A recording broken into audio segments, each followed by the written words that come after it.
les discussions ont forcément tourné autour des nouvelles mesures prises par le gouvernement alors que la France est frappée de plein fouet par le variant Omicron.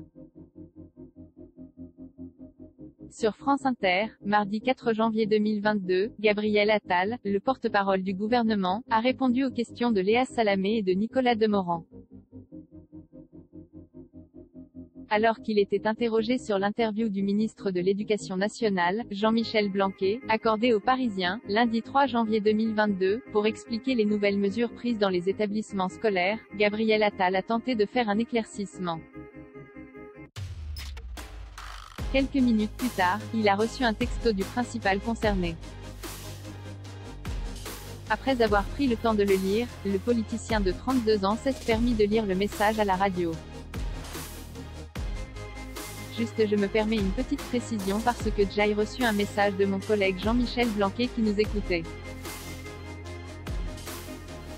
Il me précise que la communication interne a bien eu lieu avant que l'article dans Le Parisien ne soit publié, a-t-il ainsi déclaré avant de corriger un autre point. Il attendait aussi les recommandations du Haut Conseil à la santé publique qui ont été rendues tardivement.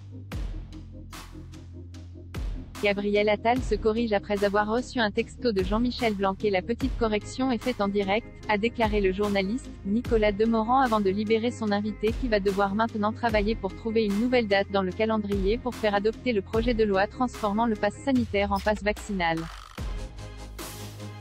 En effet, dans la nuit du lundi 3 au mardi 4 janvier 2022, les débats ont été interrompus.